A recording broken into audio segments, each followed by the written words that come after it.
자, 안녕하세요, 복수카페 여러분. 자, 오늘은 이제 2017년도 그 국소년 그 역사 모의고사 첫 강의입니다.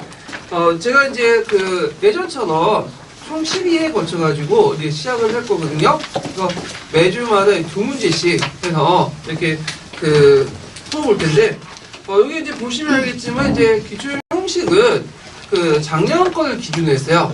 작년 걸 기준으로 했고, 그리고 이제 2점짜리 문제 있고, 그 다음에 4점짜리 문제 있고, 그 다음에 10점짜리 문제가 있죠. 그래서 그 작년 기준에 맞춰가지고 이렇게 문제를 냈거든요. 그리고 상당한 수는 이제 기출 주제와 관련된 문제들이 있어요. 네, 이런 것도 이제 파악을 해주시면 될 것 같아요. 자, 그래서 이제 요거는 이제 작년 같은 경우에는 되게 이제 공개 모의고사 중심이었거든요. 네, 근데 이제 올해부터는 1회부터 해서 10회까지 비공개를 하고, 공개 모의고사는 11회에서 12회까지 이제 할 거예요. 그래서 듣고 싶으신 분들은 수강권 얻으시면 돼요. 예. 그리고 이제 비공개로 이렇게 많이 하는 이유가 뭐냐면, 그 듣기로는 제가, 거기 그 모의고사를 수거한다고 그래요. 예, 그래가지고 이제 국수형 모의고사에서 나온 문제들 떼서, 이렇게 문제를 출제 안 한다 해가지고, 그 문제 적중률 높이기 위해서 이렇게 이제 비공개로 돌려놨거든요. 그래서 수고일자를 이제 계산을 해보니까, 대개 12월 초? 이렇게 될 것 같아요. 그래갖고, 10월 31일까지, 일단은, 그 신청서를 받고, 10월 30일부터는 이제 직강 오는 분들만 이제 모의고사 수강권을 주는 식으로 바꿀 거예요. 그래서 아예 그 평가원에서 수고를 못하도록 이렇게 만들 거거든요. 네, 그 점 좀 양해해 주시고요. 자, 그러면 이제, 모의고사 강의 시작할게요. 모의고사 강의 시작하기 전에 보충 자료가 있어요. 그래서 보충 자료를 출력을 해갖고 보시면서 진행을 하면 괜찮을 것 같아요. 자, 그러면 1번 문제 볼게요. 1번. 전공의 1번 문제. 자, 여기 보면 1번 관련된 문제를 보면요. 이게 2015년 개정교육과정이죠. 예. 그래서 이제 내년부터, 내후년이죠. 내년부터네요. 예. 내년부터 이제 시작되는 거 교육과정인데, 올해까지는 그 예전 교육과정 문제를 냈어요. 근데 이제, 이번 연도는 2015년 개정교육과정 될 가능성이 되게 많아요. 네, 그래갖고 제가 2015년 개정교육과정을, 관련된 문제를 냈고요. 그래서 2015년 개정교육과정을 공부할 때 뭘 공부하냐? 다 볼 수는 없어요. 내용 되게 많아요. 그래서 보실 때 그 역사 있죠. 역사나 세계사, 동아시아사, 한국사 중에 그 보시면 여기 과목 성격이 있고, 그 다음 목표가 있거든요. 네, 성격과 목표. 네, 그걸 집중 좀 보세요. 그리고 예전에 나온 패턴을 보면 되게 그 안에 뭘 들어갈 것인가. 키워드. 이 키워드를 채점하면서 이제 체크하면서 보시면 될 것 같거든요. 자, 그래서 이제 이렇게 이제 제가 이제 그 할 때마다 대략적으로 이제 그 보충자료에 그 2015년 개정교육과정 관련된 내용들을 이렇게 시험 넘어서 같이 훑어보는 식으로 이제 나갈 거예요. 예. 그리고, 여기 이제 개정교육과정을 이제 보기 전에, 좀 알아두실 게 뭐냐면, 그 예전에 그 교육과정하고 패턴이 좀 달라졌다. 그래서 예전에 교육과정 같은 경우에는 고등학교에서 뭐, 그 사회경제사든지 문화사든지 대외관계사 이렇게 되게 중요시가 있잖아요. 근데 올해부터는 그 내년에 이제 2015년 개정교육과정은 중학교 역사나 고등학교 역사나 뭘 중심으로 하면 정치사 중심이었다. 한국사나 역사나. 네. 그래서 내가 저기 한국사 연수 시간 들었어요. 네. 그래서 정치사를 쭉 진행을 하고 곳곳의 주제마다 뭐 사회, 경제사, 문화사, 대외관계사 뭐 이런 것들을 이제 집어넣는 거다. 그래서 이제 그 들어온 말에 의하면 그때 이제 연수 들을 때 그 사회, 경제사나 이런 것은 좀 뭐냐면 연구 실적이 미비하기 때문에 정치사만큼 그렇게 비중이 실은 내용이 없다는 거예요. 그래갖고 이제 사회경제사 내용을 많이 뺐다고 하는데, 그것은 이제 말뿐이고, 실제로 사회경제에서 너무 강조하면 이제 현 정권이 좀 부담이 많다 보니까 뺀 것 같아요. 그러니까 그 다음 예전의 교육과정은 한국사나 역사는 정치사 중심이다. 이렇게 좀 기억을 해주시면 돼요. 그래갖고 이제 읽다 보면, 예전에 교육과정은 뭐 고등학교 때는 사회경제사 강조하지, 문화사 강조하지, 이렇게 나갔다가는 사회경제사, 뭐 대외관계사 이렇게, 생각했다가는 틀리는 거죠. 그 교육과정 그 개정 읽어보시면 알아요.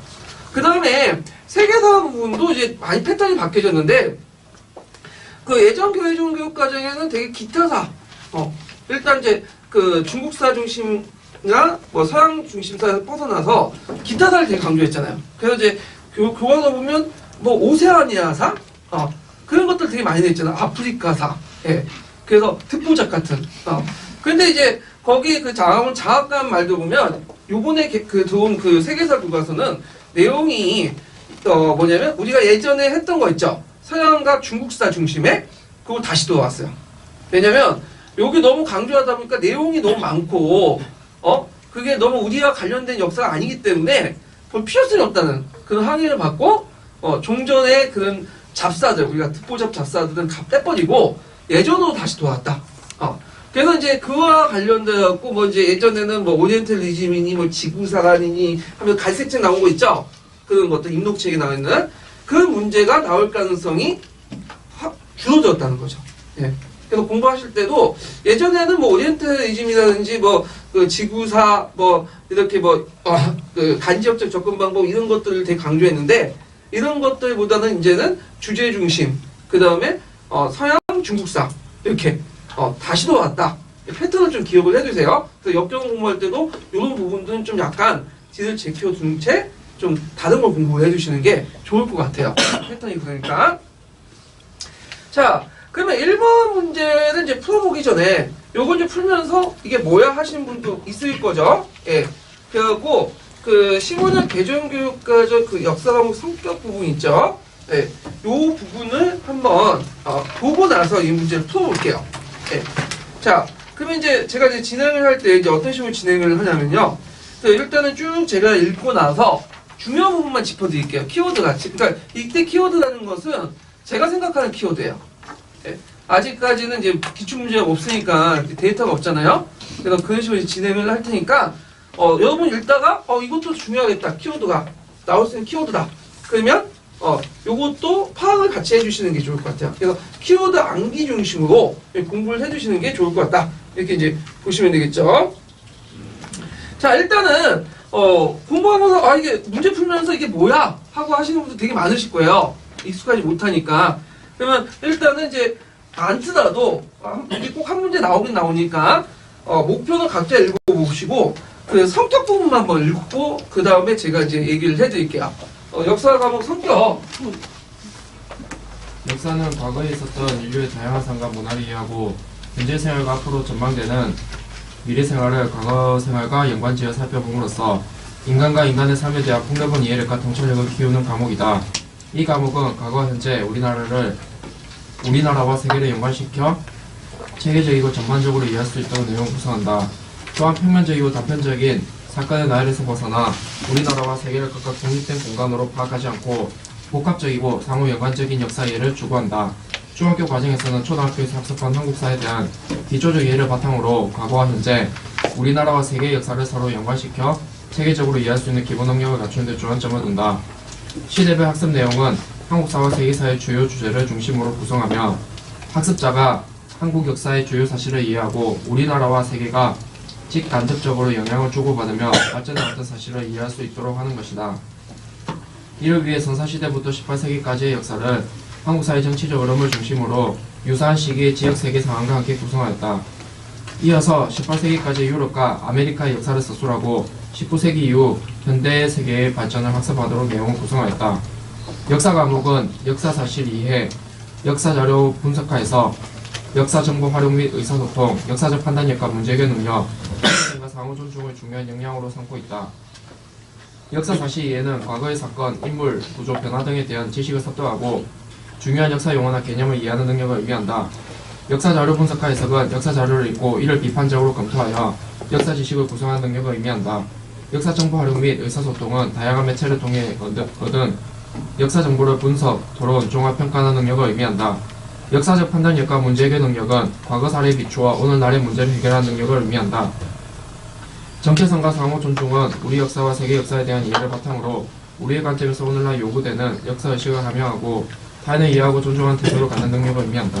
네, 그럼 보죠. 자, 요거는 이제 그 중학교 역사 과목 관련된 내용이에요. 중학교 내용인데 여기 보면 이제 그 쭉 읽어보시면 예전에 나왔던 문제들이 있어요. 키워드들이 뭐가 있을까요? 우리나라와 세계를 연관시키다라는 말 있죠. 그래서 그 한국사를 공부할 때 한국사만 보는 게 아니라 세계사 연관시켜서 얘기를 하는 거예요. 그래서 고려 말기 때 그 정치상 있죠. 이 정치상은 어디에 연결시켜야 되죠? 원나라와 이렇게. 그래갖고 그건 세계사적인 보편성과 한국의 특수성을 연결시킨다. 이 키워드는 6차부터 계속 강조되는 거예요. 지금 그때 좀 나왔고요. 자, 그 다음에 여기 중학교 때 뭘 배우냐 이걸 좀 볼게요. 이게 이제 역사 과목 중학교 때 배운 건데, 자, 중학교 교육 과정에서는 초등학교에서 한국사의 기초적 이해를 바탕으로 과거와 현재 그리고 우리나라 세계 역사를 연관시킨다. 연관시킨다는 거 이제 동감 치시고요. 그리고 이해할 수 있는 기본 능력을 갖춘 데 주안점을 뒀고요. 그 다음에 시대별 학습 내용은 중학교 역사 같은 거 여러분도 알다시피 한국사 배우고 그 다음에 뭘 보죠? 세계사 배우죠. 똑같이 한국사와 세계사 등 주요 주제를 중심으로 구성을 했고요. 그리고 이제 서로 우리나라와 세계가 어떻게 영향을 줬는지 그 이해를 한다. 이런 것도 있죠. 그 다음에 선사시대부터 18세기 역사를 한국사의 정치적 흐름. 여기에서 키워드는 뭐냐면 정치사예요. 정치사. 그래서 이제 고등학교도 정치사야. 그래서 예전에는 뭐 정치사, 문화사, 중학교 때는 그 다음에 이제 뭐 고등학교 사회관계사 사회경제사 대관계사 등등 해갖고 나오잖아요. 그런 게 아니라 다 일괄적으로 뭐다? 정치사다. 그리고 정치사 속에서 뭐냐면 문화사나 사회경제사나 필요한 것만 집어넣는 방식이에요. 예, 바뀌었어요. 그거 좀 알아두시고요.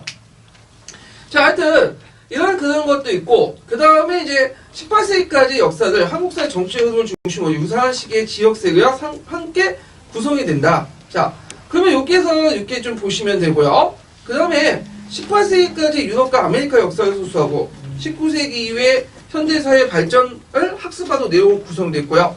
자, 여기에서 역사 과목에서 뭘 배울 것인가? 여기에 키워드가 4개가 있죠. 뭐죠? 역사적 사실 이해, 그다음 역사적 자료 분석과 해석, 그다음 역사 정보와 활용 및 의사소통, 역사적 판단력과 문제 해결력. 그다음에 하나, 둘, 셋, 넷, 5개네요. 예, 정체성과 상호 존중. 이렇게 있는데 이 키워드 5개 외워주세요. 꼭. 왜냐하면 이게 역사 과목만 나온 게 아니라 나중에 살펴보겠지만 세계사 과목에도 이 말이 똑같이 나와. 과목만 바뀌고 동아시아사도 똑같이 나와. 그렇기 때문에 한국사도 나오고. 그래서 요거 키워드 5개 외워두시고 그리고 그 밑에 보면 키워드에 대한 설명이 있죠. 요것도 나올 수가 있어. 키워드의 설명. 자, 역사 사실 이해는 뭐냐? 과거 사실이나 인물 구조 변화 등에 대해서 지식을 습득하고 중요한 역사나 개념을 이해할 능력. 요거 그대로 나올 수가 있죠. 역사적 사실에 대한 이해에 정의를 쓰시오. 그러면 요걸 쓰시면 돼요. 자, 그 다음에 두 번째로는 뭐냐? 역사적인 분석과 해석은 그냥 정의가 쭉 나오죠. 역사적 자료를 읽고 이를 비판적으로 검토하여 역사적 지식을 구성할 능력. 외우셔야 되겠죠? 외우시고. 자, 역사 정보 활용 및 의사소통 해갖고 다양한 매체를 통해서 얻은 역사 정보를 분석, 토론, 종합, 평가하는 능력. 이것도 외워두셔야 돼요. 그 다음에 역사적 판단력과 문제 해결 능력. 이렇게 나오죠. 그래서 과거의 사회를 비춰서 오늘날 문제를 해결하는 능력을 의미한다. 그 다음에 정체성과 상호 존중해갖고 우리의 역사와 세계 역사에 대한 이해를 바탕으로 우리의 관점에서 오늘날 요구되는 역사의식을 함양하여 타인을 이해하고 존중하는 태도를 갖는 능력. 5가지가 지금 나오거든요. 그래서 명칭과 내용 외워두세요. 네. 그래서 앞으로 이제 제가 이것도 역사 외에도 이제 문제 풀면서 세계사도 할 거고 동아시아사도 할 거고 한국사도 할 텐데 요 구조는 계속 반복돼서 나온다. 네. 그래서 요거는 빼고 넘어갈게요. 다음에 할 때는. 그래서 이제 외워두시면 좋을 것 같아요. 제 생각에 여기에서 좀 문제가 나올 것 같아요. 이게 딱 겹치니까. 그리고 채점하기도 되게 편해. 그래서 교육과정 해마다 몇 점짜리 문제죠? 2점짜리 문제고 그리고 내용 쓰는 것까지는 안 나온다고요? 뭘 쓰죠? 키워드. 그러니까 이 내용도 힘들다. 그러면 뭘 외워두면 되죠? 5개 키워드만 외워두세요. 의미는 그냥 눈에 발려두고. 네. 자, 그 다음에 역사 과목의 목표를 볼게요. 자, 역사는 이제 우리나라 세계 각국의 발전 과정을 종합적 체계적으로 파악해요. 현재와 미래. 자, 현재와 미래라는 단어도 키워드가 될 수가 있죠. 그래서 현재 미래를 보는 안목을 키우는 거고요. 그 다음에 이제 이들 바탕으로 시간의 흐름 속에서 우리나라와 세계 각국사의 역사 발전 과정을 이해하고 상호고려도 나올 수가 있죠. 예, 그래서 상호고려를 통해 인간의 삶이 향상되고 새로운 문화가 형성되는 과정을 능동적으로 학습하고요. 그 다음에 이제 그 학습자를 이제 역사 자료를 활용할 때 무슨 능력을 키우냐? 이것도 외워두셔야죠. 비교, 분석, 종합. 그 다음에 과거에 대한 다양한 시각을 인식한다. 그래서 그 역사 자료를 활용할 때 그걸 뭘 키울 수 있는가? 이런 것들 쓰다가 하면 요거 쓰시면 돼요. 예. 그 다음에 이제 요걸 바탕으로 해서 이제 뭐 뒤에는 그냥 건너뛰고, 자, 그 다음에 뒤에 나가서 이제 구체 목표 부분도 한번 봐주셔야 되겠죠. 자, 목표를 보면 우리나라 세계 역사의 주요 사실과 개념을 이해하고 상호 연관성, 키워드죠. 예. 그 다음에 주제를 중심으로 한국사 세계 정치적 흐름을 주제 중심 이렇게 쓰시면 되고, 그 다음에 오늘날 세계가 직면한 문제의 역사적 배경과 상호 관련성을 파악한다. 그리고 그 다양한 역사를 비교 분석하고 유추해서 종합적 맥락적 이해하고, 자, 스스로 문제의식을 가지고 다양한 역사적을 검토하고요. 그 다음 시간과 공간 속에서 다르게 나타난 문화와 전통, 가치를 존중하고 민주적 평화적 관계를 가치를 존중한다. 등등 있는데, 여러분 딱 보실 때 키워드를 이제 해서 그 키워드 중심으로 공부를 해주시는 게 좋을 것 같아요. 네. 그래서 재작년부터 쭉 나오는 것을 보면 주관식은 2점짜리 문제니까 키워드 중심으로 나온다. 내용보다 키워드. 네. 그리고 제가 지금 중요하다고 얘기한 거 외에도 여러분들 직관적으로 때 이게 중요하다고 하면 외워두세요. 일단. 왜냐면 지금 데이터가 없기 때문에 어떻게 나올지 모르겠지만 일단 외워두는 게 제일 좋을 거다. 이렇게 보시면 되고요. 그러면 작년 15년 개정교육장 말고 예정교육까지 나올 수 있지 않느냐? 나올 수가 있어요. 이거는 어디를 중심으로 하는 파란 책. 파란 책에 보면 그 교수 요목기부터 해갖고 몇 책까지 쭉 나왔죠? 7장까지 쭉 나왔죠? 그래서 나올 수가 있다. 왜냐하면 제 생각에는 뭐 위에서 시키더라도 교수들이 반발을 해갖고 이제 그렇게 낼 수도 있으니까 이런 것들은 제가 문제는 안 냈거든요. 나올 가능성이 좀 약간 확률이 떨어지기 때문에. 근데 파란 책도 한번 보고 들어가시는 게 좋을 것 같아요. 네, 조선교육령이나 교수 요목계 7차 교육과정까지 그것도 이제 정리해갖고 제가 표도 예전에 만들어놨어요. 그래서 그걸 달달 외워가지고 들어가시는 게 좋을 것 같아요. 예. 그래서 이제 이런 식으로 해서 2점짜리 이제 교육과정 문제를 제가 1회부터 12회까지 한 문제 다 냈어요. 예. 그래서 이제 할 때마다 키워드 이렇게 반복해서 숙달해 주시면 좋을 것 같고요. 자, 그 다음에 2번을 볼게요. 2번. 자, 2번은 이제 내용 뭐냐. 다음은 수업 협의에서 김교사, 박교사를 나눈 대화 내용이다. 자, 이줄진 기획에 해당하는 개념을 쓰고 기획에 해당하는 설명 방식 3가지 쓰시오. 자, 여기에 보면 이제 기획은 뭐와 관련되죠? 학습에 따라 특정 주제를 쉽게 만들거나 어렵게 만들어야 되고, 다양한 연령과 배경을 지닌 학생들이 가지고 있는 개념적 오해와 편견을 알고 수업에 능동적으로 대처해야 되고, 그리고 학생들이 인지구조에 대한 이해를 해야 된다. 이거 많이 듣는 거죠. 어디에 해당하는 거예요? 슐만의 교수 내용 지식이죠. 네, 슐만의 교수 내용 지식. 그래서 이제 답안 보시면 은유, 예시, 보기, 유추 이런 것도 이제 있는데 남색 책에 있는 내용이야. 파란 책에도 있고. 네. 그래서 요거 때문에 이제 2번부터 역교도 문제인데, 자, 역교는 이제 제가 공부하실 때 책을 하나 드릴게요. 뭐냐? 최근에 나온 추세들 보면 역교 보면 되게 어디에서 많이 나오냐면 기출에 나와. 기출 주제에서. 그래서 역교를 보시면 책도 많죠. 네. 파란색도 있고 남색 책도 있고 녹색 책도 있고 노란 책도 있고 검은 책도 있고 하얀 책도 있고 등등 있는데 다 보시면 괜찮죠. 그리고 모든 내용을 다 파악하면 괜찮죠. 근데 여러분들 시간이 그렇게 남아두는 건 아니죠. 그럼 어디만 좀 보시냐면 최근에 출세는 뭐냐면 노란 책하고 갈색 책 부분은 안 나와요. 최근에 추세를 보면 어디 나오냐? 파란 책, 남색 책, 녹색 책 3권. 채점하기 좋은데, 그리고 예전에 계속 빈발하게 자주 나왔던데, 그리고 좀 이상한 데는 또 보시는 분들이 있더라고요. 예. 그래서 뭔가 그걸 알면 자기가 뿌듯함을 느낄 수 있지만 그런 분들은 장수. 여러분들 합격하려니까 그런데 기출이 나오는 것들 이렇게 이제 보시면 되겠죠. 자, 슐만의 분류는 유치하지만 계속 나오는 부분이야. 그래서 제가 이제 문제를 냈는데, 자, 슐마의 분류 중에 이제 세 가지 내용 있죠? 뭐 여러분 다 아실 거예요. 내용 지식, 교수 내용 지식, 그 다음에 교육과정 지식. 이렇게 세 가지가 있고, 시험 문제 내용 지식은 한 번도 안 나왔어요. 건너뛰면 되겠죠? 어디가 많이 나왔어요? 교수 내용 지식. 기출 빈도가 되게 높죠? 그러니까 일단 교수 내용 지식에 대한 뭘 알아야 되겠죠? 정의 알아야 되겠죠? 그래서 이제 교수 내용 지식은 가르치기 위한 내용 지식으로서 학생들의 교과를 이해 제시되고 조직된 유용한 아이디어, 유추, 운용, 직유, 예증의 방식이요. 특정 주제를 쉽게 하거나 어렵게 만들고 다양한 연령과 배경을 지닌 학생의 개념적으로 쭉 있죠? 이거 외워두세요. 요거는 사전적 정의는 다 외워두시면 돼요. 그러면 여기에서 물어보는 게 뭐죠? 설명 방식이죠. 그래서 설명 방식은 여기 유추, 운유, 직유, 예증이에요. 그러니까 우리가 이제 유추 자체도 뭐죠? 시험에 자주 나오는 부분이죠. 요것도 이제 따로 이제 설명을 해드릴게요, 나중에. 자, 그 다음에 교수 내용 지식 많이 나오고, 그 다음에 또 두 번째 나온 게 뭐냐? 교육과정 지식이야.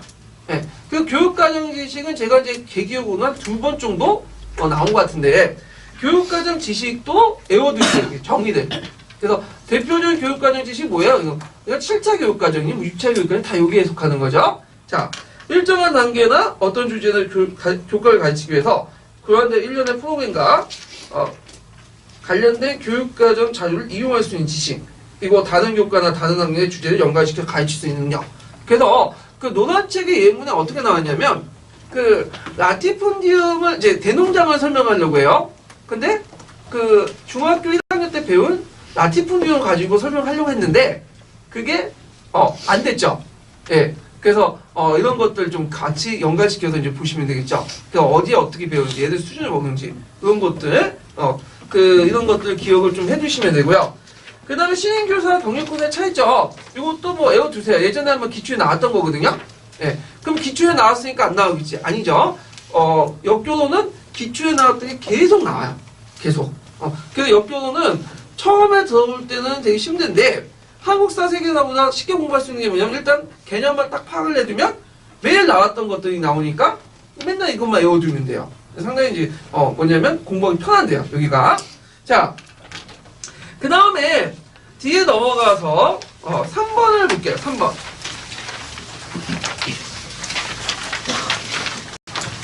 자, 3번은 이제 한국사 관련된 한국 고대사 관련된 부분인데요. 요거는 이제 문홍왕하고 관련된 거예요. 제가 이제 여기 보면 이제 그 한문 사료를 이제 집어넣었거든요. 근데 이제 최근에 그 한문 사료 내용을 이제 패턴을 보면요. 그 예전에는 좀 어렵게 나왔는데, 지금도 좀 어렵게 나와요. 근데 지금 나온 한문 사료는 굳이 사료 해석 안 해도 거기 키워드 몇 자만 파악하면 금방 나올 수 있는 거죠. 그래서 요번에 그 나왔던 게 뭐예요? 숙종실록에 있는 송실 졸기 부분이거든요. 네. 근데 이 조선왕조 실록이라는 게 되게 어려워요. 그래갖고 삼국사기 삼유사보다 더 어렵거든요. 그래서 그 전문적으로 그 한문을 하시는 분도 사전을 펴고 공부를 해야지만 해석될 수 있는 부분이기 때문에 우리같이 뭐 비전공자들은 도저히 감히 접근할 수 없죠. 예. 근데 문제를 보면 그냥 아는 거야. 예. 배경 지식을 그냥 다 유추할 수 있는 부분이죠. 그래서 사료를 따로 공부하는 것도 괜찮겠지만 시간이 없으니까 그냥 그 기출 사료는 좀 익혀두고 보고 그냥 유추할 수 있도록 이렇게만 이제 능력을 이제 키워주시면 될 것 같아요. 자, 그래서 이제 여기도 제가 이제 굳이 여러분들 뭐 사료 공부할 필요 없이 그냥 문제를 냈거든요. 그래서 여기 보면 다음은 어느 백제의 왕과 관련된 사료이다. 이미 답이 나왔죠? 뭐죠? 문용왕 아니야. 밑에. 자, 그래서 당시의 지방제도 정비를 기욱 왕과 비교해서 서술해보고 니은의 의미를 두 가지로 서술해보시오. 그래서 한문사료 관련된 부분들은 이제 그 뒤에 답안지 밑에 있으니까 한번 참조해 주시고, 자, 첫 번째 내용은 이제 문호왕과 관련된 문호왕의 어떤 그 군사적 업적 이런 것들 쭉 설명을 해놨고, 그 다음에 두 번째로는 이제 뭐냐면 국호를 뭘로 고쳤다고 했죠? 남부요. 뭐 이거 한 번 올려도 해석이 되죠? 이 부분들은. 자, 그러면 여기에서 이제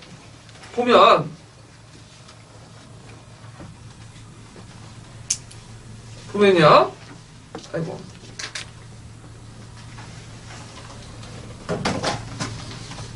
자, 여기 보면요.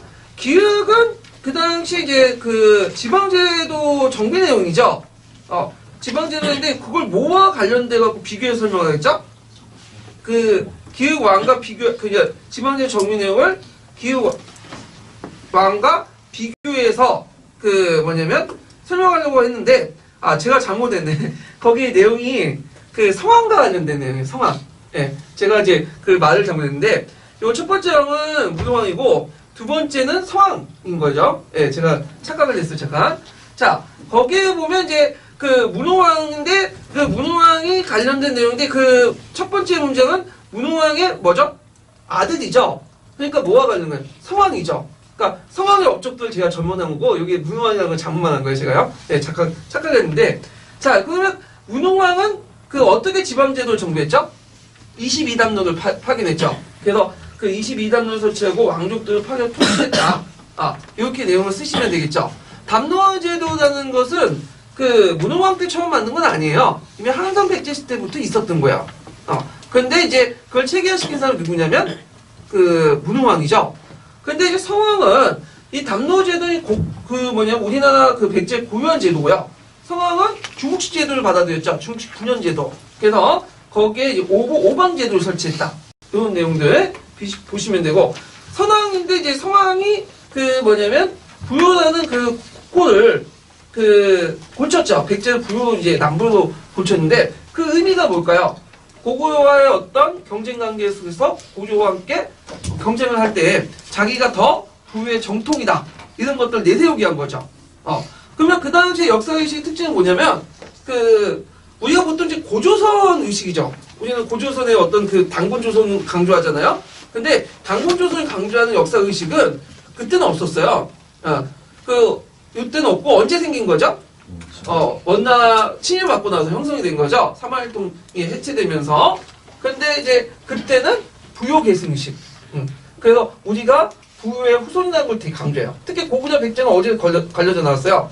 부에서 갈려져 나왔잖아요. 그래서 체제 경쟁하는 과정에서 고구려보다 우리가 더 정통성이 있다. 그래서 우리는 부의 적손이다. 이런 것들, 직계 혈통이다. 이런 것들을 강조하기 위해서 뭐냐면 남부요라고 분명을 바뀌었다.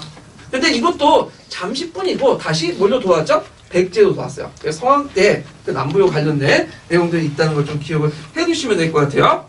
그래서 이제 관련된 그 보충 자료를 이제 좀 보시면요.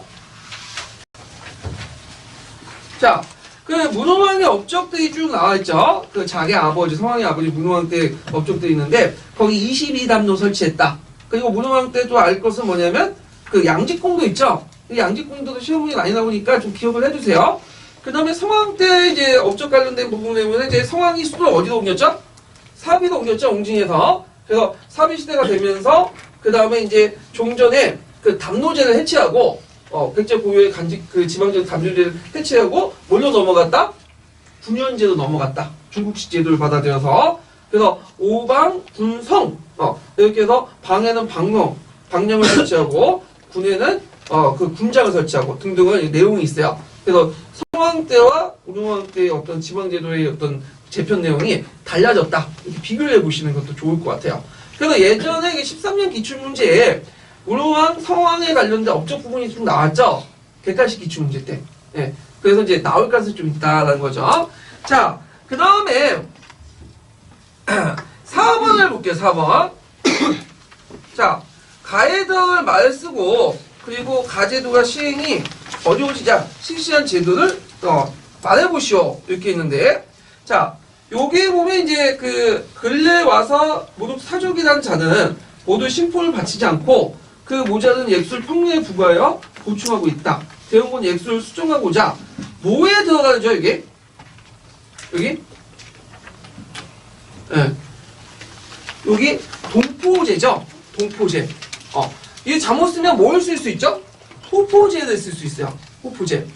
동포제라는 건 뭐냐? 이 동포제라는 거는 엄밀히 대원군 때 처음 실시한 제도는 아니에요. 이미 19세기 때 그 실시한 제도죠. 자, 19세기 들어가면 그 조세 제도의 특징 중에 뭐가 등장하죠? 공동납제. 들어보셨죠? 네. 그래서 도교나 총액제 공동납제 들어보셨잖아요. 공동납제라는 건 뭐예요? 마을 단위로 부과하는 거잖아. 마을 단위. 연대 책임을 하는 거죠.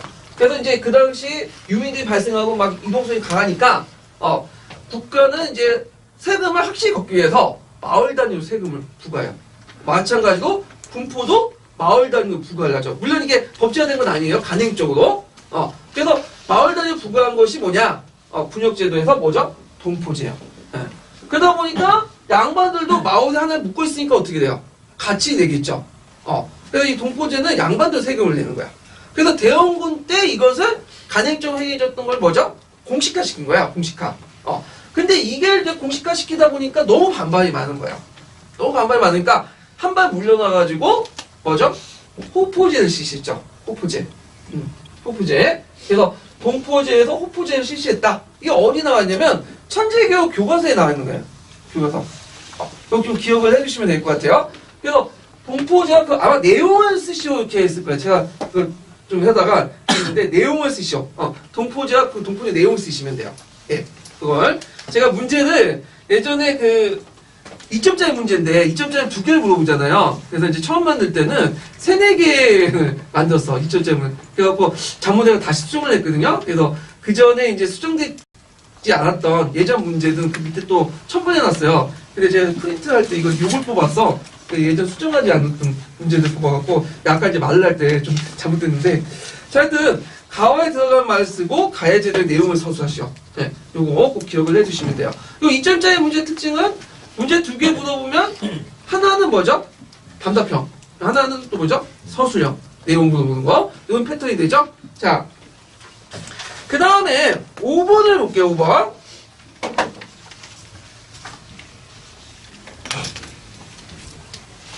자, 5번은 뭐냐면 이제 동서 교류와 관련된 내용인데 자, 여기 보면 역참을 처음으로 개선한 사람과 그 다음에 니엔을 최초 설치한, 그러니까 시박사를 최초 설치한 왕조의 문화적 특징 2가지 만나보시오. 이렇게 있거든요. 자, 역참을 처음으로 개선하는 사람은 뭐죠? 오고타이칸이죠. 오고타이칸. 이거 갑자기 뜬금없는 문제가 아니죠? 예전에 객관식 기출문제 예문에 나와 있어. 역참제 뭐죠? 오고타이칸. 외워두시고 요번에 역참제 시험문제 나왔죠? 그 역참제 목적이 뭐예요? 교통과 운수, 통신과 정보를 신속하게 전달해서 오고타이가 쿠비라이칸을 거쳐가지고 정비가 됐어. 역참제도가요. 그리고 이제 육참, 수참, 해참, 구참 이렇게 나눠지고 역마, 숙식, 식량을 제공하고 그 다음에 교통허가증인 뭘 지급하죠? 폐장을 지급하죠. 우리하고 지금 뭐하고 비슷해요? 마패. 그래서 원래는 고려시대에도 독자적인 역참제도 있어요. 우리나라도. 근데 이제 원나라 간섭기 때 원나라가 요구했던 게 뭐냐면 원나라 간제로 바꿔라. 역참제도를. 그래서 수용한 거죠. 그래서 조선시대 때의 역참제도는 원나라를 본받은 거야. 그래서 우리가 보통 마패라고 부르는 것도 기호는 어디에 나왔다? 몽골식 패에서 나온 거야. 패자에서. 네. 그렇게 이제 연결시켜서 보시면 될 것 같아요. 시박사라는 것은 이제 거기에 간세를 부과하고 이제 무역 허가증도 발급하는 그런 곳인데 시박사가 처음으로 형성된 것은 언제죠? 만들어진 거는 언제예요? 네? 당이죠, 당. 그래서 언제까지 갔어요? 당, 통, 왕, 명까지. 그래서 당나라의 문화는 쓰면 되죠. 특징 뭐죠? 귀족적이고 국제적 또는 개방적이다 이렇게 쓰시면 돼요. 요것도 예전에 공사기출문제 나왔죠. 항상 당나라의 문화가 특징이 물어보면 뭘 물어보는 거죠? 송나라 대비해서 물어봐. 그래서 당나라는 상당히 귀족적이고 개방적 국제적인데 송나라는 뭐예요? 반대 쓰시면 돼요. 서민적이고 국수적이다 이렇게 쓰시면 돼요. 뭐 유치한 문제지만 요즘에 하도 유치한 문제가 많이 나오니까 그렇게 쓰시면 되고요. 자, 그래갖고 역참제하고 시박사는 자주 나오는 부분이니까 꼭 찾아서 관련된 것들 찾아서 공부를 해주시면 돼요. 그래서 여기에서 이제 문제 풀었다고 해서 끝나는 게 아니라 요게 대부분 기출 관련된 주제들 많이 다루거든요.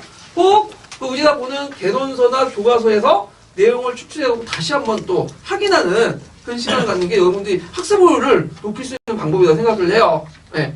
자, 그 다음에 이제 뒤에 넘어가서 6번 문제 볼게요. 자, 6번 문제 보면 자, 다음 기획과 관련된 제도를 쓰고 그 다음에 니은과 관련된 그 당시 종교가 써라 이렇게 내용들인데 자, 여기 딱 보면 이제 기획과 관련된 군사적 관료제도 조직 이걸 무슨 제도죠? 이거 갑자기 처음 보는 거다 이렇게 하면 안 되죠. 만사부다리 제도야. 만사부다리 제도. 만사부다리 제도는 어디 나왔어요? 16년 기초에 보면 거기 예문에 나와요. 예문에. 그래서 군사제도와 그 당시 그 행정조직을, 관료조직을 일치한 제도야. 뭐냐면 신분이나 그 다음에 종교나 이런 걸 다 떠나서 오직 능력만 중시하는 그런 제도가 만사부다리 제도다. 외워두세요. 이거 시험 문제 나왔으니까. 그 다음에 이제 그 이슬람교 신들교의 융합정책. 그래서 탄생된 종교가 뭐죠? 시크교죠. 그래서 시크교의 특징도 같이 파악을 해주시면 좋을 것 같아요. 그래서 있고, 그러면 이제 인도사인데, 인도사는 2년과 3년마다 한 번씩 나오거든요. 그래서 올해 이제 시험 문제 나왔죠. 14년 나왔다, 15년 없다가, 16년 또 튀어나왔어. 올해는 나올까, 안 나올까요? 안 나올 가능성이 많겠죠? 예, 그렇지만, 좀 보기도 하죠. 자, 그러면 이제, 인도사 나오면 항상 자주 나오는 부분이 뭐냐, 최근에, 항상 악바르대제와 아우랑제부의 제도, 정책, 비교죠. 그래서 악바르대제는 융합적이었고, 아우랑제부는 뭐죠? 배타적이었죠. 예. 그래서 이걸 두 개를 비교하는 문제들이 많이 나요. 특히 이제, 요게 핵심적인 게 뭐냐면, 여러 정책, 악바르대제 종공 융합 정책 중에 특징이 뭐죠? 아까 지지야를 폐지하죠. 근데 아우랑제부는 뭐야? 지지야를 다시 복구시키죠. 예. 요런 것들. 그래서 제가 여기 정리해놨거든요. 그래서 요것도 교과서 수준이에요. 어려운 거 없어요. 예. 그래서 배워두시고, 그 다음에 아까 이제 지적했던 만사부다리 제도 있죠? 요것도, 이거는 교과서 없는 내용이야. 어디에 있어요? 기초에 나왔잖아. 그러니까 이것도 외워두세요. 이것도. 명칭 정도만 외워두시면 될 것 같아요. 명칭만. 예. 자, 그래갖고 이제, 있고, 그 다음에 7번을 볼게요. 7번. 자, 7번은 이제, 뭐와 관련된 내용이냐면, 르네상스인데, 르네상스에 있었던 도시국가, 이탈리아 도시국가 관련된 설명이죠. 이탈리아 도시국가에 관련된 것도 예전에 객관식 기출문제 나왔어요. 예. 그래서 이제 있는데, 여기에 이제 가에 들어갈 가문이 어디죠? 필렌치에 딱 하면? 메디치인가. 금방 나오죠? 예. 그리고 이제, 그때 메디치인가가 뭐냐면, 정권을 장악할 수 있었던 게 뭐냐? 치오피의 난이죠. 예. 원래 메디치인가 이전에, 그 당시 이제 메디치인가가 이제 권력을 장악하기 이전에, 필렌체는 어떤 형태였어요? 저기 공화국이었죠. 근데 이제 치오피의 난이 일어나고 이거 수공업자의 반란이 나니까 도시 중상층들이 불안을 느낀 거야. 그래서 강력한 지도자가 나타나서 이거 좀 제압을 해주면 좋겠다 하면서 이 메디치인가가 등장을 하게 돼서 시정을 장악하면서 겉으로는 실제 겉으로는 공화제지만 실제 운영은 뭘까요? 군주제 이런 형태가 나타나게 되죠. 예. 자, 그러면 요 관련된 내용들 한번 보충자를 볼게요. 페이지 펴보세요. 자, 거기에 보면 이제 이탈리아 도시국가들 있죠? 그래서 이탈리아 같은 경우에는, 정치상으로 보면 북부는 공화정, 그리고 중부는 공화정, 교황령이고 남부는 나폴리 왕국이었는데, 자, 되게 분열과 대립이 많았고, 그러다 보니까 외국 세력들이 개입이 많았죠? 근데 마키아벨리가 군주론을 쓴 이유가 뭐예요? 강력한 군주가 등장을 해갖고, 나라를 통일하고, 외부 세력들, 외세를 물리치는 마음에서 이제 그 군주를 쓴 거죠. 자, 그러면 이제 그 시험 문제는 어디 나오냐? 북부에 있는 여러 공화국들. 그래서 나오죠. 그래갖고 이제 뒤에 나오면 이제 그 각국의 이제 특징들이 나와요. 그래서 필렌체, 그 다음에 거기 베네치아, 밀라노, 이런 나라들 있죠.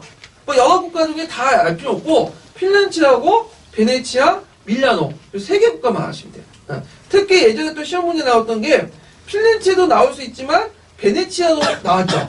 예. 그래서 베네치아 뭐가 나왔어요? 12위원회. 그래서 실제 권력기구가 뭐 나왔어요? 12위원 나왔잖아. 그런 것들도 같이 외워두시면 좋겠다. 그래서 이거 그 각국의 특징들 기억을 해두시면 되고요. 특히 치오피난도 나올 가능성이 있어요. 그래서 외워두세요. 예. 그래서 있고 그럼 르네상스 시의 국가 형태가 뭐냐? 이건 봉건제 국가 아니에요? 봉건제 국가 개별적으로 분리되어 있지만 그 하나가 뭐죠? 중앙집권 국가야. 이거는 뭐가 비유할 수 있냐면 전국시대 아시죠? 전국시대 때. 전국시대 국가가 중국이라는 나라가 분열돼 있었잖아요. 그렇지만 전국 치루나 개별적인 국가들은 뭐였죠? 확실한 중앙집권적 국가죠. 이런 특징을 가지고 있다. 그래서 이제 중세에서 근대 넘어가는 가도계적 형태의 국가 형태를 유지하고 있다. 이렇게 좀 기억을 해두시면 될 것 같아요. 자, 그 다음에 8번 문제 해볼게요. 8번. 문제를 보면요. 자, 여기에 보면 예문을 좀 읽어보시면요. 모든 사람이 공화국을 인정했습니다. 그래서 나폴레옹, 루이 18세, 루이 필립, 나폴레옹은 몇 제정이에요? 제2제정이죠. 그 다음에 루이 18세 때는 뭐죠? 왕조 복구가 있죠. 그 다음에 루이 필립 때는 뭐죠? 7월명이 이평군주제죠. 7월 왕정이죠. 그리고 나서 2월 혁명을 끝나고 나서 2월 혁명 이후에는 뭐죠? 공화국이죠. 이걸 몇 공화국이라 할까요? 이 공화국이죠. 나중에 이제 이제좀 넘어가지만 일단 이 공화국이죠. 그러면 그 관련된 공화국 출현된 관련된 혁명이 뭐죠? 2월 혁명이죠. 그 2월 혁명에 뭘 판정돼서 물어보고 있어요? 경제적 배경을 물어보죠. 물론 정치적 배경은 뭐와 연결돼요? 선거권과 연결되죠. 근데 경제적 배경인데 정치적 배경을 썼어. 그럼 맞을까요? 틀릴까요? 틀리죠. 그러니까 문제 잘 읽어보세요. 그래서 이때 이제 경제적 배경을 써야 되는데, 자, 경제적 배경은 뭐냐면 2월 혁명이 몇 년에 일어났죠? 1848년에 일어났죠? 7월 혁명 몇 년에 했어? 1830년에 일어났죠? 요 중간 사이에 프랑스가 어떻게 됐어요? 프랑스가 산업혁명이야. 산업혁명 기면서 새롭게 이제 등장한 계층이 뭐죠? 노동자 계층이죠. 그리고 또 하나 계층이 산업부르주아 계층들. 그런데 이 사람들은 상당히 불만이 많아. 왜 불만이 많을까요? 여기까지 7월혁명 이후에 성과고는 누구만 차지했어? 예? 금융업자들. 그다음 일부 돈 많은 그 불능들. 그래서 이 명사계층들이라고 하죠. 근데 이 두 계층들에게는 뭐가 주어지잖아요. 선거권이 주어지잖아. 그래서 그들의 목소리를 원래 정치에 반영이 못해요. 그러다 보니까 이제 불만이 있죠. 그러면 어떻게 했어요? 그 다음 산업혁명 결과 노동자 계층들이 많이 진출했다. 이렇게 쓰시면 되겠죠. 산업혁명 내용을 쓰셔야 돼요. 예. 그래갖고 이제 이런 내용들 좀 기억을 해주시면 되고, 2월혁명 관련된 내용들은 시험에서 자주 나오죠? 지금 한 두세 문제 나온 것 같은데. 자, 예전에 그 2월혁명 관련된 뭐가 나왔죠? 국립작업장. 그걸 나왔죠. 그래서 국립작업장 관련된 내용들 파악을 해주시면 되고, 요 국립작업장을 폐지할 때 무슨 폭동이 일어났어요? 6월 폭동. 그래서 그의 불안감을 느낀 그 중상층들이 누굴 선택해줬죠? 루이 나폴레옹. 그래서 나중에 이제 제2공화국을 시프트했다 폐지하고 제2제정으로 넘어가죠. 나폴레옹 3세가 되면서.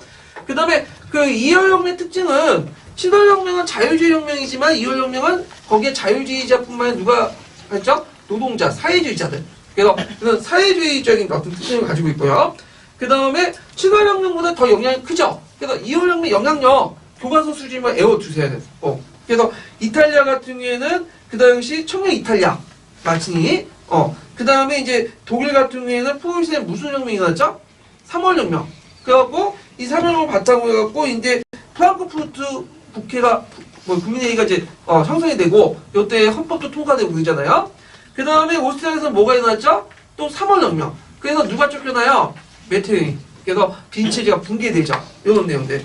그래서 그 2월혁명이 일어나서 어떻게 뭐냐면 영향을 줬는가. 뭐 다 외울 필요 없고 어디만 이탈리아, 독일, 오스트리아 이 세 개 국가만 외워두시면 돼요. 세 개 국가. 그래서 7월혁명보다는 2월혁명이 초점을 공부를 해주셔야 된다. 좀 기억을 해두시면 되고요. 자, 그 다음에 뒤에 넘어가서요. 9번을 보죠. 9번. 자, 9번은 이제 역교론 문제예요. 역교론.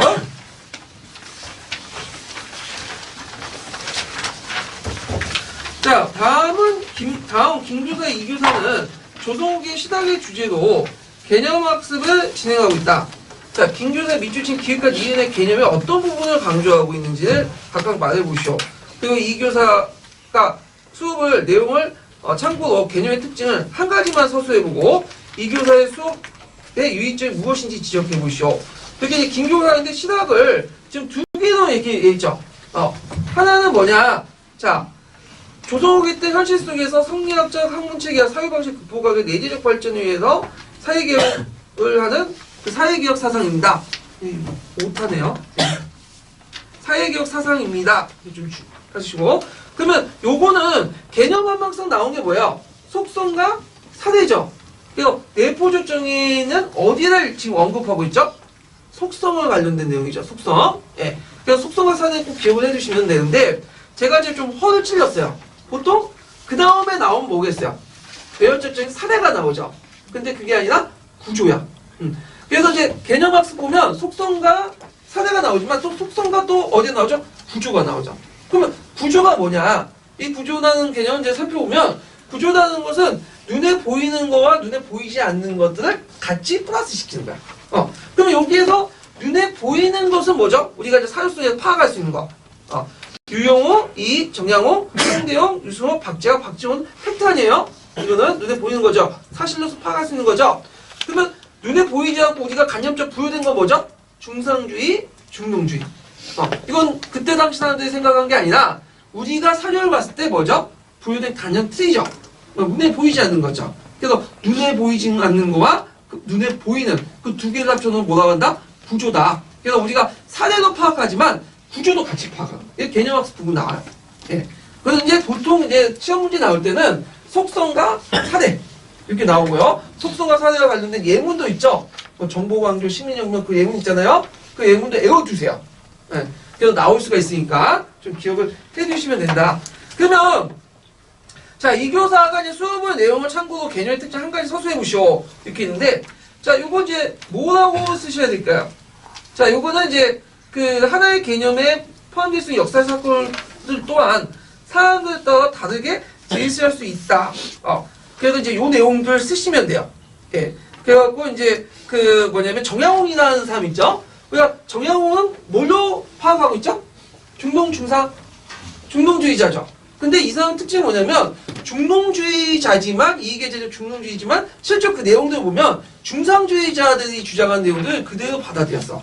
그대로 받아들이니까 그 내용이 나와요. 그래서 그 정양홍의 그 사상 특징이 뭐냐면 그 전에 중상주의 이론을 중농주의 이론을 종합하면서 그 후에 나오는 중농주의에 또 영향을 줘요. 그러니까 중상주의와 중농주의를 플러스 시키는 인물이고 18세기 사상과 19세기 사상을 또 결합시키는 인물이에요. 예. 그래서 이 사람을 중상주의, 중농주의다 볼 수 있지만 또 뭘로 분류할 수 있다? 중상주의로 분류할 수 있죠. 그러니까 하나의 사람이라도 현상이라도 보기 다른 사람에 따라서 어떻게 해요? 이 교사에 따라서 중농주의가 아니라 중상주의를 볼 수 있다는 거죠. 예. 그래서 이런 것들 개념 특징 쓰시면 되고 그럼 개념의 특징도 외워두셔야 되겠죠. 네, 이런 것들. 그 다음에 유의점인데 뭐냐면 이 사람은 뭘 강조하고 있죠 지금? 개념 파악이 우선시한다고 했잖아. 근데 개념 수업에서 개념 파악을 우선시하면 안 되죠. 역사 교과에도 개념이 중요시하는 게 아니라 뭐죠?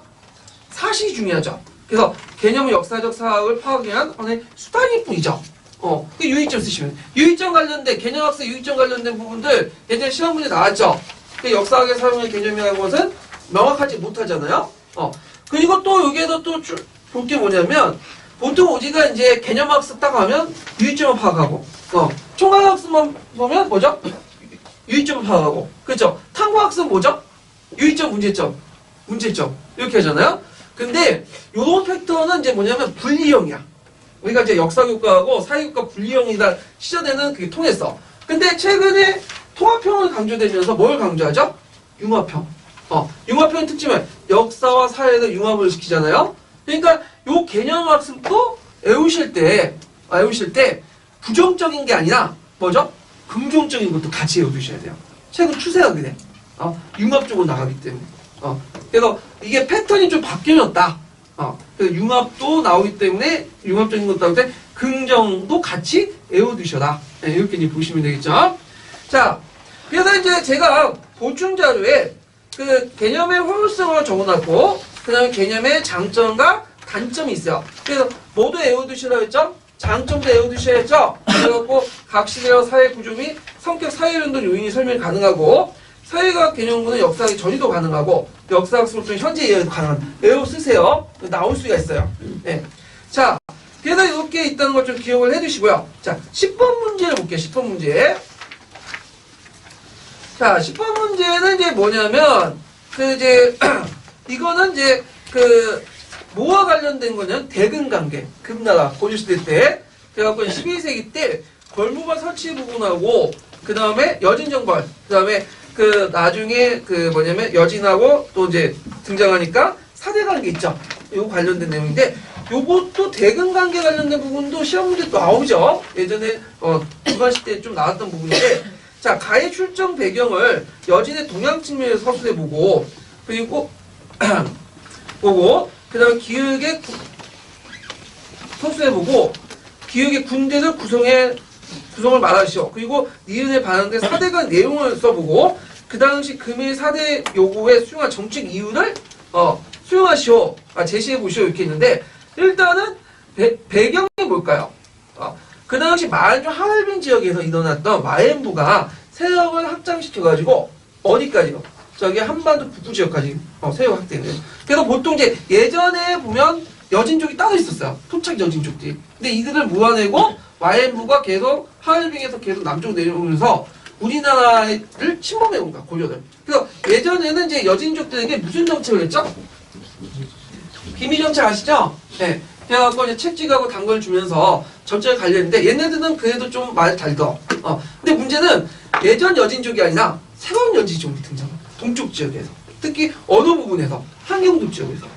그래서 이제 이들을 뭐라고 하냐면 동쪽의 번진에서 동변이라고 부르는 이런 세력들이 등장해. 근데 이 동변들은 예전의 여진족들과 달라요. 얘네들은 고려는 말 안 들어. 침략해오고. 그래서 이제 그 당시 이제 군대 파견했다가 어떻게 해요? 깨지죠, 인간이. 그래서 안 되겠다. 그래갖고 새로운 군대를 만들죠. 숙종 그래갖고 만든 걸 별무반이죠. 그래서 이제 숙종이 죽고 나서 그 다음에 예종 때 원점에서 동부 구성을 이제 장악을 하게 되죠. 예. 그래서 이제 이때 이제 보면 군대 구성은 이제 여러분들 이거 쉽죠? 뭐 쓰면 되죠? 신기군, 신부군, 탕마군. 그 중에 이제 대표적인 군대가 이제 신기군이죠. 신기군. 자, 그 다음에 이제 있고, 여진족이 이제 뭐냐면 커지면서 금이라는 국가가 이제 형성이 되고요. 그 다음 중국까지도 이제 위협하고 북송을 쳐가지고, 그 당시 수도를 점령하게 되죠. 예. 그래서 이제 우리나라 4대 관계를 요구하니까, 그때 이제 정권은 누구였냐면 이자겸이었어요. 예. 이자겸은 그거를 그냥 받아들이죠. 근데 이 조야의 비판을 받게 돼. 왜냐면, 여진족은 우리 예전에 뭐예요? 종속된 민족들이 아니야. 예전에는 막 우리한테 형님하면서 모셨던 나라인데 갑자기 그들이 이제 와가지고 형제가 관계뿐만 아니라 황제가 모시라니까 당연히 반발 많겠죠. 그래서 예전에 여진족들이 어떤 민족들인데 근데 지금도 그렇잖아. 우리가 이제 학교 다닐 때 공부 잘했어 내가. 근데 공부를 못했던 얘가 10년 20년 후에 어디 길거리 보니까 나보다 더 잘 살고 있고 좋은 직장 들어가. 어떻게 배알이 꼴리는 거 아니에요. 도저히 인정할 수 없죠. 똑같은 형태야. 그렇지만 이자겸은 뭐죠? 그냥 인정한 거죠. 왜 그러냐면 이자겸 정권을 유지하기 위해서는 뭐죠? 대외관계 안정이 필요했거든요. 그 전에 한번 누가 그 설례를 남겼냐면 강조라는 사람 있죠? 강조가 권한좀 쳐돌 때 군대 입고 싸우다가 어떻게 돼요? 잡혀서 죽잖아. 그러니까 강조 정권 무너지잖아요. 그래서 이게 역사 사례가 있다 보니까 자기 정권을 안정시키기 위해서는 어떻게 하죠? 대외관계를 유지할 필요가 있는 거죠. 안정된 대외관계. 그래서 사대관계는 수용을 했다. 이런 것들을 이제 보시면 되는데, 자, 그때 이제 사대관은 뭐냐? 이건 예전에 08년 기초가 관련돼갖고, 요걸 무슨 사대관이라고 하죠? 형세적 사대관이죠. 형세적 사대, 이소사대의 논리. 작은 나라가 큰 나라 섬기는 것은 당연한 거다. 이거 맹자에 나와 있는 내용인데, 근데 여기에서 명칭을 쓰라는 게 아니라 뭘 쓰라는 거죠? 사대관 내용을 쓴 거야. 예전에 기출문제 나왔어. 그래서 예전에 제가 명칭을 쓰라고 하는 것을 잘못 찾아서 예전 다음에 형세적 사대관이라고 적어놨거든요. 네. 근데 아니라 잘 보니까 내용을 쓰라는 거야. 그래서 이것도 그대로 낸 거예요. 그 내용은 뭐냐면, 자, 제가 검색을 해갖고 찾아봤어요. 중화의 개체는 분변하는 것이 아니라 중화의 형세에 따라 사대의 대상도 변할 수 있다. 그러니까 신의 형세에 따라서 누구도 섬길 수 있어요. 송나라도 섬길 수 있는 거고, 그 다음에 여진족도 섬길 수 있는 거고, 나중에는 원나라 때 누구도 섬길 수 있는 거야. 아니, 원나라 몽고족도 섬길 수 있는 거죠. 그러니까 이제 고려의 그런 사대관은 상당히 탄력적이에요. 그래서 보통 이제 학자들은 이거 사대주의가 아니라 뭐라고 하죠? 사대 정책이라고 하죠. 근데 조선시대 때 사대관은 뭐죠? 경직돼 있죠. 성리학적 윤리관에 의해서. 예. 그래갖고 이게 비교될 수가 있어요. 우리나라 지금 사대관은 어디에야 가깝죠? 제가 보면 고려의 조선이에요. 지금 하는 행태에 보면 조선의 행태에 가깝죠. 한번 당할 일이 있을 것 같아 내 생각에는. 예. 자, 걱정인데, 자, 그래서 이제 요 사대관 내용들 예전에 조선의 사대관과 좀 비교해서 보시면 되고, 자, 그래서 이제 아까 이제 금나라 욕을 쉽게 수용할 수 있는 정치 이유가 뭐죠? 당시 집권자인 이자겸이 금의 4대 요구를 수행해서 자신의 정권을 유지하려고 한 거죠. 이거 쓰시면 돼요. 이 자금을 타파하고 등장한 김부식도 뭐야? 그대도 이어받았죠. 김부식도. 예. 그런 것들 좀 기억을 해두시면 되고, 그 다음에 11번 문제를 볼게요. 11번 문제. 자, 11번 문제는 뭐와 관련된 거냐면 의정부 서사제도와 육조 직계제 매번 나오는 거죠. 이것도. 예. 그러니까 기초의 빈도가 높은 건데, 일단은 육조 직계제라는 것은 왕이 권력의 정점에서 육조의 업무를 다 보는 거야. 그래서 다만 사대 문서와 중재수 재심의 업무는 의정부가 담당해요. 근데 이것도 그 세조 때까지는 그랬는데 나중에 이제 뭐냐면 태종 때까지는 그랬는데 세조 때는 사대 문서뿐만 제외하고 중재수 재심만 가능하게 하죠. 예. 그런 것들. 자, 있고 이거는 왕권이 강화됐대. 어느 때 실시하죠? 어느 때? 이것도 이제 시험 문제 나왔던 거죠. 어느 때야? 자, 육조직계제를 실시했던 처음 나온 게 어떤 나라냐? 태종이죠. 태종이 중요시였죠. 그 다음에 세조 때죠. 세조 때. 이런 거 좀 기억을 해두시면 돼요. 자, 의정부 서사제는 뭐냐면 서사라는 건 뭐예요? 일을 처리하는 거야. 어디에서 처리하는 거죠?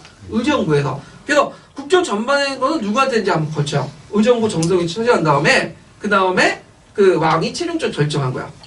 근데 이제 인사권하고 군사권은 왕권하고 긴밀하게 연결돼 있으니까 이거는 육조를 거쳐서 직기는 거고 예외적인 거고요. 자, 그래서 의정부 서사제는 언제 처음 실시했어 이거? 예전에 시험 문제 나왔죠? 세종 때가 아니에요. 언제 때죠? 태종 때죠. 태종 때. 태종 1년부터 4년까지 이렇게 했다가 뭘로 바뀌어? 육조직계가 바뀌었지만 그것도 아직 정착되지 못했죠. 그 육조직계가 언제 정착된 거죠? 태종 14년에 정착이 됐죠? 예전에 기출문제 나왔던 거죠. 예. 그 교과서에서는 태조 때 의정부 서사제도가 실시했다 이렇게 나와 있어. 이것도 틀린 거죠. 왜 틀렸을까요? 네? 의정부 자체가 정중 2년 때 만들어진 건데 태조 때 의정부 서사제가 실시할 이유가 없겠죠. 예. 그 다음에 이제 의정부 서사제 쭉 가다가 육조직계가 쭉 가다가 다시 의정부 서사제 바뀐 게 뭐죠? 세종 18년 때. 그때 바뀌었어. 왜 그때 바뀌었냐? 거기 왜 바꿨겠어요? 세종은 걸어다니는 뭐예요? 예? 종합병원이란 말 있죠. 그래서 그때 가면 이 사람이 이제 시력도 많이 감퇴하고 뭐 비만에다 고혈압에다가 당뇨병 다 걸렸어. 예. 근데 이 사람이 이제 쉬고 싶거든. 그러니까 그의 아들이었던 단종한테 선정을 시킨 거예요. 대청정을. 근데 어디니까지 경륜 어디니까 뭔가 의정부 대신들의 어떤 경륜이 필요하잖아요. 그러니까 이제 의정부 서사제를 실시했는데 요때는 믿음만 있었어. 왕권은 그래도 남겨둬야겠죠. 왕권을 뒷받침할 수 있는 집현전이라든지 이런 걸 바탕으로 해갖고 의정부 서사제를 같이 접목시킨 거죠. 그래서 뭐와 뭐의 조화를 이끌죠? 왕권과 신권의 조화. 이렇게 이제 보시면 되죠. 자, 그거를 다시 언제요? 폐지시킨 게 세조 때죠. 네. 그러다가 이제 성종 때 이게 이제 그 문제가 됐던 게 성종 때는 논의만 있었어. 논의가. 근데 성종 때 새로운 정치 세력들이 등장하죠. 어떤 세력들이에요? 살인들이죠. 살인들 입장할 때는 육조직계제가 마음에 안 드는 거야. 공치주의 입각해서 뭐야? 같이 논의해야지. 그래서 의정부 서사에 좋겠죠. 그리고 그때 이제 성종이 어릴 때 즉위했잖아, 이 사람이. 그래서 원래 이제 어릴 때 이제 모르니까 원상제도를 실시했어요. 원료 대신들 와가지고 한명희 같은 사람들이 이제 같이 논의했던 제도인데 성종이 나이가 18, 19 되니까 이제 신정을 해야 되잖아요. 그때 이제 윤계겸이라는 사람이 상소를 올렸어. 상소를 올렸는데 어떤 상소냐?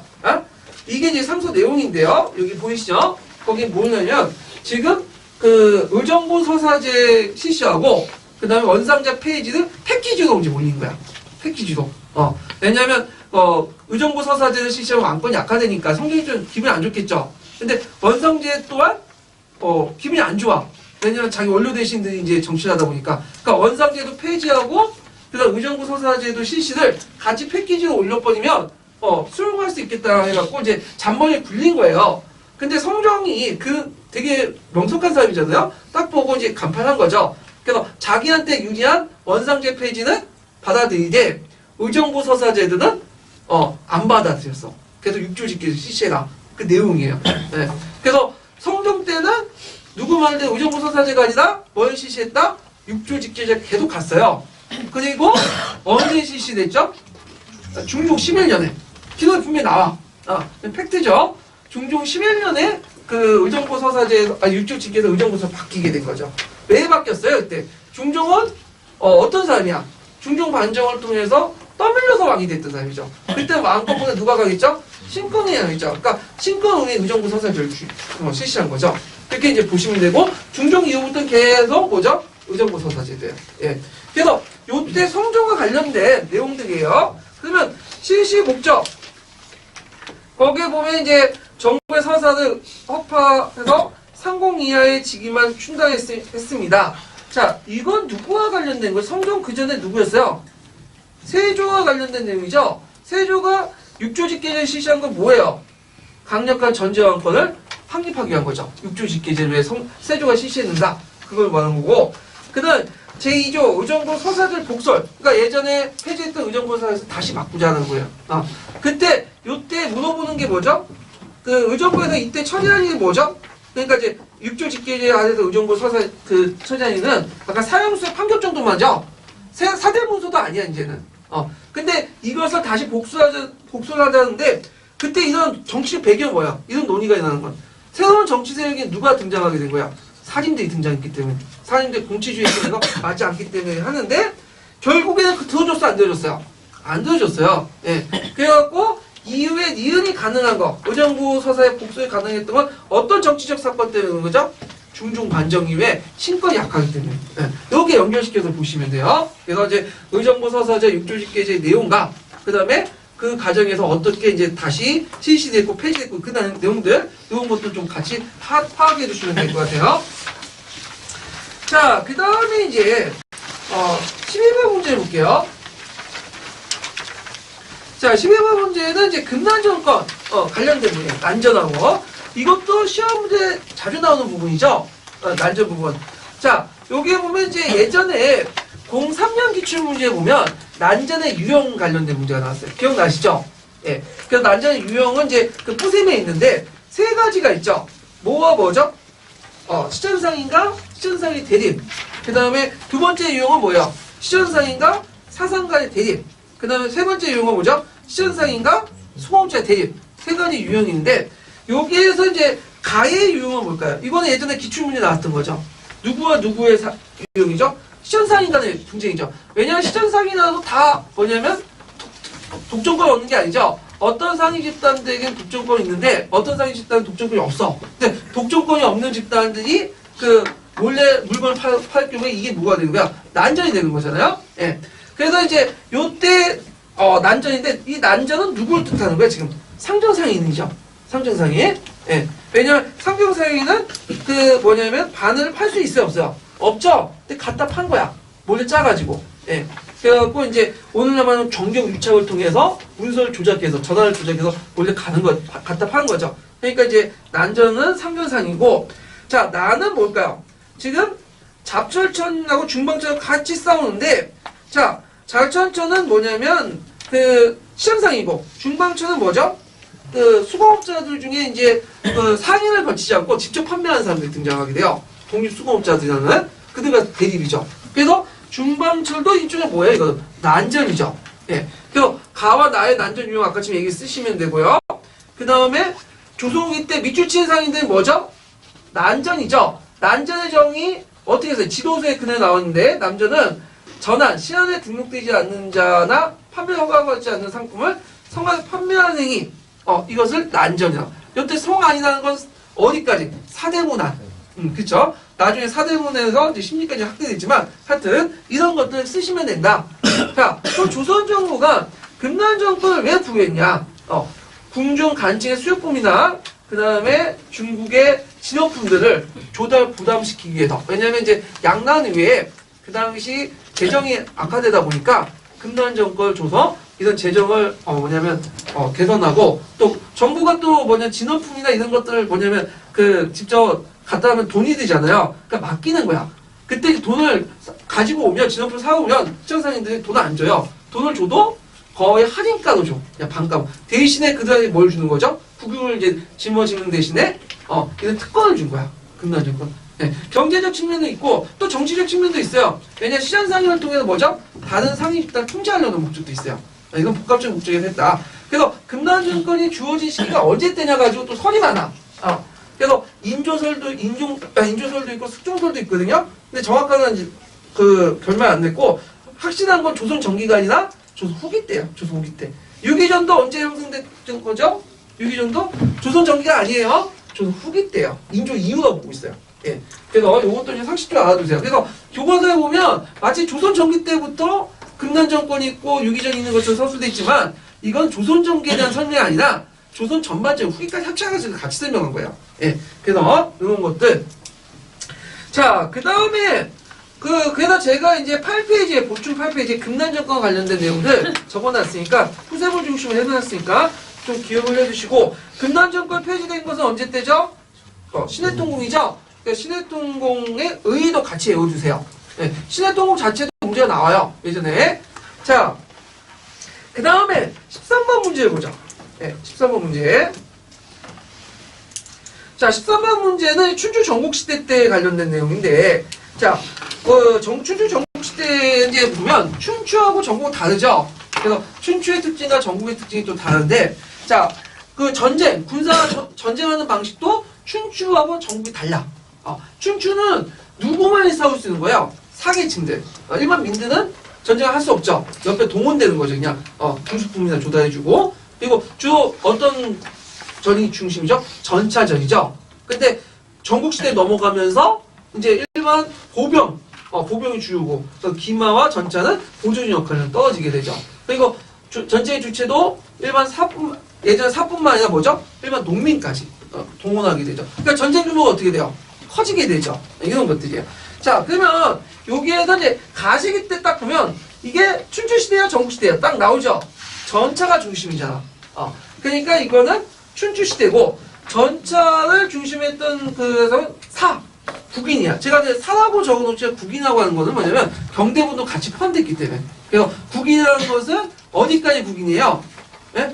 여기 경대부, 여기까지 지배층이 국인이죠.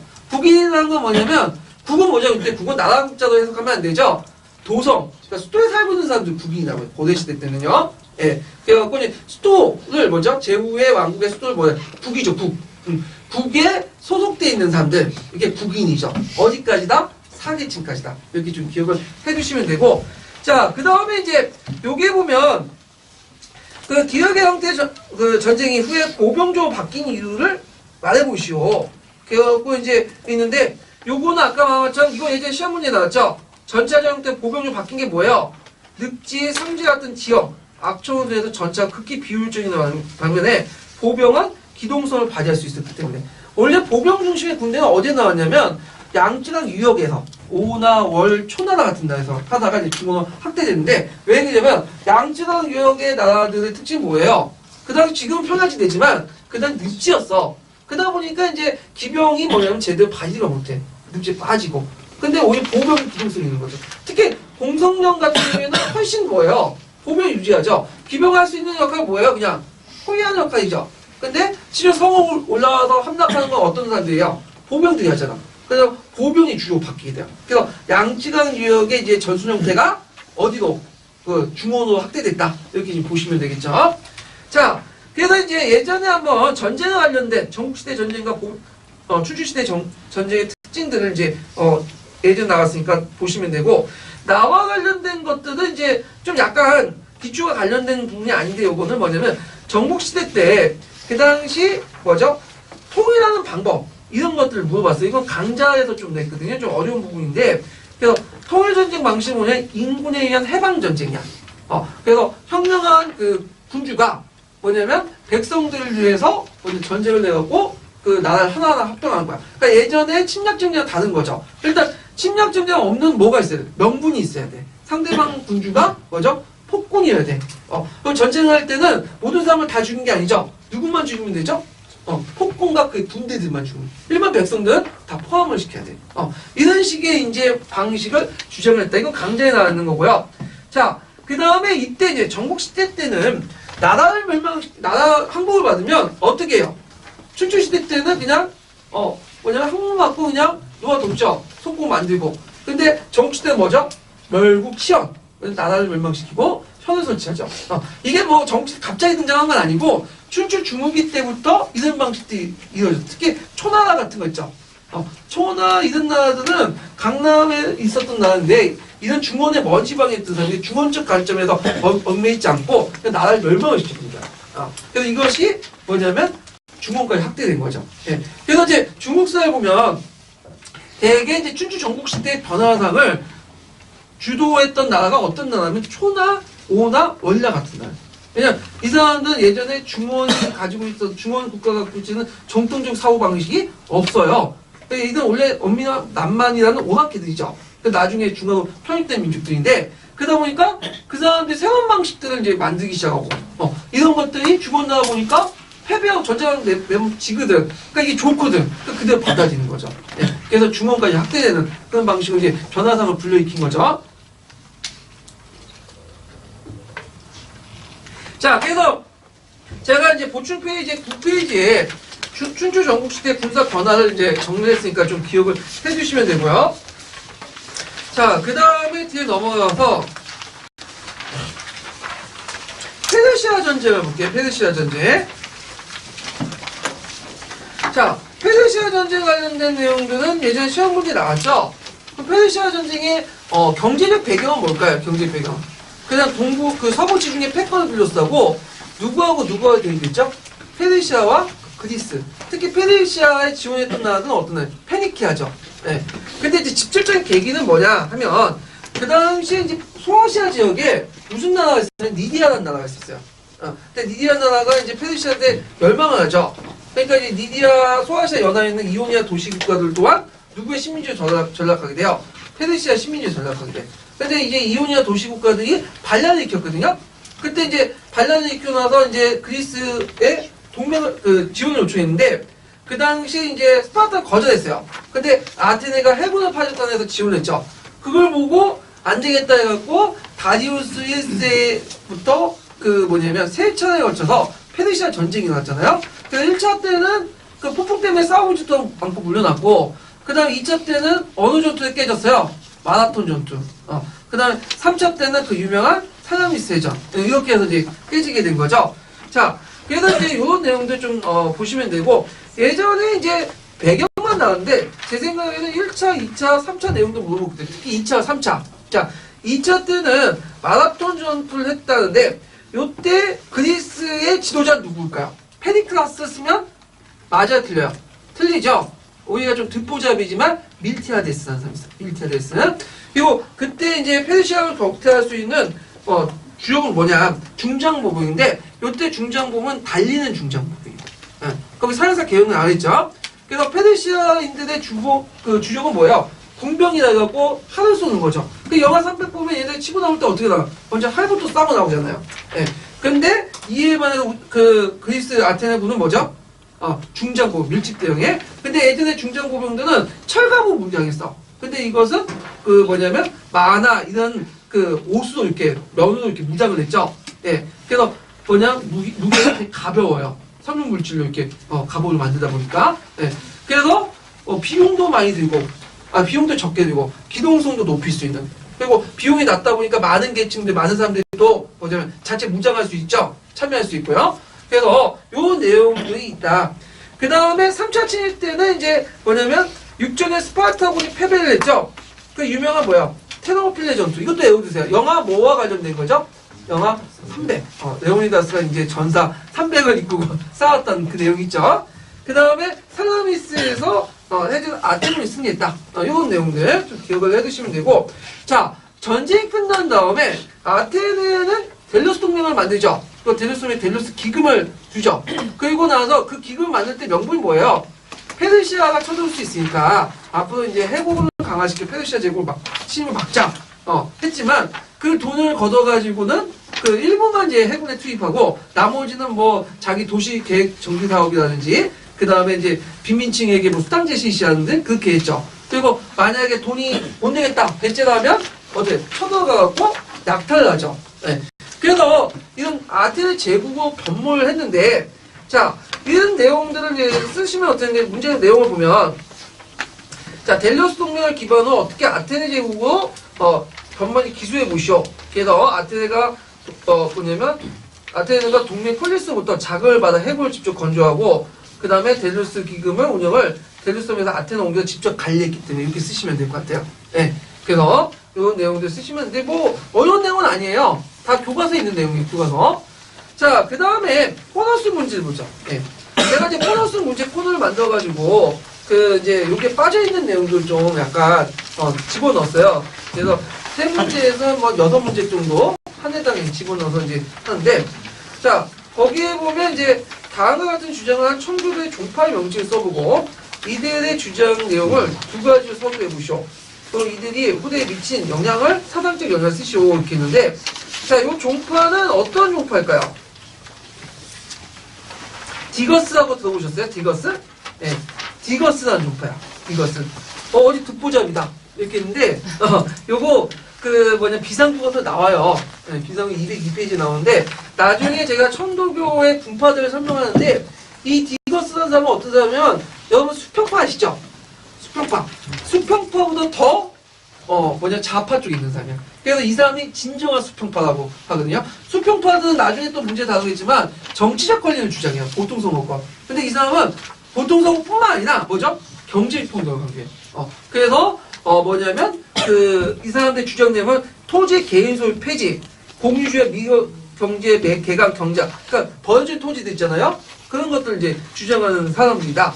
그래서 이 사람들의 의견은 물론 받아들이지 않았어요. 근데 19세기 때 영국의 급진적 사상들, 요게 급진적 사상이라는 건 어떤 사상들 의미하는 거죠? 유토피아적 사회주의 사상 있죠?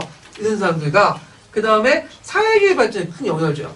예. 그래서 후대에 사회주의, 이런 것들과 연결시켜서 보시면 될 것 같아요. 그래서 영국 같은 경우에는 독자적인, 마르크스 이념이 아니라 독자적인 사회주의 사상이 있어요. 이 디거스 사상이라든지, 그 다음에 롤랜드파라든지 그런 것도 있죠? 사회주의와 연결되어 있는 거예요. 예. 그래서 이런 거와 보시면 되고요. 그 다음에 2번은 다음과 같은 주장을 한 잠깐만요. 다음과 같은 사람, 주장을 한 사람과 저서를 써보고 이 사람이 주장한 주권 원리를 말해보시오. 그리고 위추시 일반 의지의 의미를 서술해보시오 있는데, 자, 요거 일반 의지 나오면 금방 나오죠? 예. 그래서 요소, 사회개혁론, 예, 여기 쓰시면 돼요. 요거 근데 이런 문제에서 풀려버리면 돼요.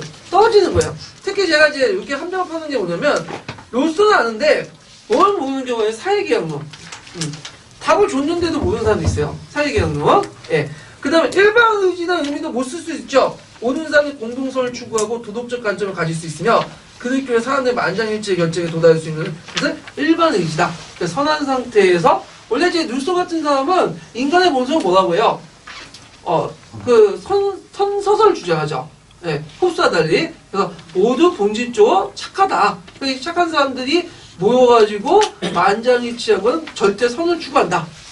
그래서 이걸 뭐라고 하냐면 일반 의지고, 일반 의지의 구체적인 형태가 뭐죠? 법이죠. 이런 것들. 그리고 요때 주장한 주권이론은 뭐냐면 인민주권설이에요. 책에 나와있죠. 그러면 루스의 주권이론을 잠깐 볼게요. 보충 페이지 잠깐 보세요.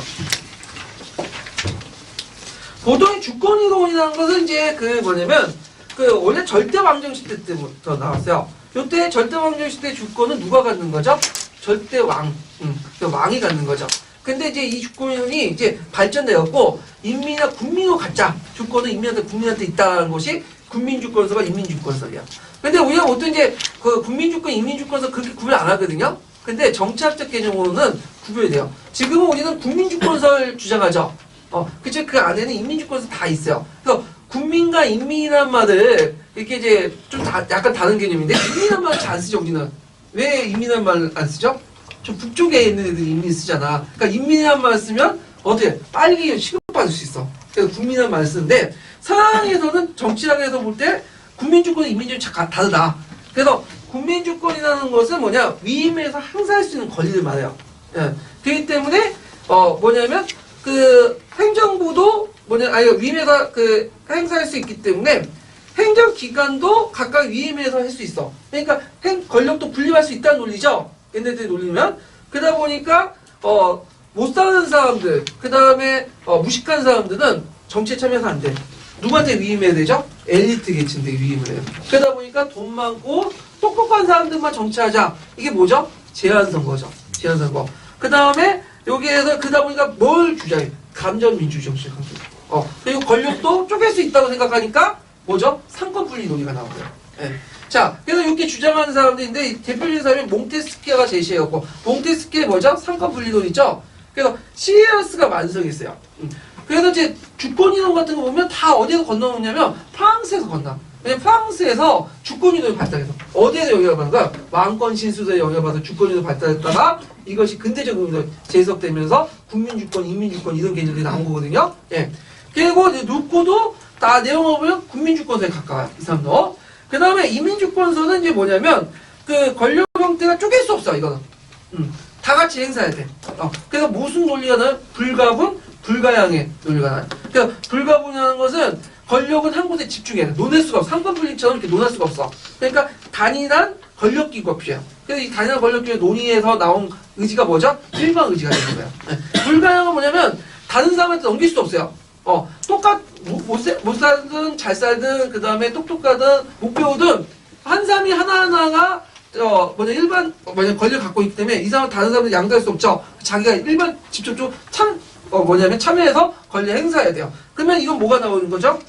직접 민주 형식. 그러니까 투표 외에도 다양한 형태로 정치에 참여할 수 있다. 이게 인민주권 논리예요. 그래서 인민주권 논리를 제시한 사람이 누스인데 이 인민주권 논리가 나중에 사회민주주의에 영향을 미치고 국민주권 논리 자유민주주의입니다. 그래서 보통 이제 그 프랑스 대혁명 때 그 국민주권 논리에 따라서 국가를 운영했던 나라가 공화국이 어떤 공화국이죠? 국민공회 때고 그 다음에 국민의회 때고 인민주권서를 따른 국민공회 때죠. 네, 이렇게 영역. 물론 지금 헌법체제에서는 국민주권서와 인민주권 같이 있어요. 같이 혼합돼서 있는데 이렇게 이제 두 개의 주권 개념이 있다. 이렇게 좀 기억을 해주시면 될 것 같아요. 자, 그래서 그 밑에 있고 또 페르시아 전쟁 그 밑에 정리해놨으니까 좀 보시고요. 예. 그래서 좀 쉬었다가 일을 먼저 꺼주세요.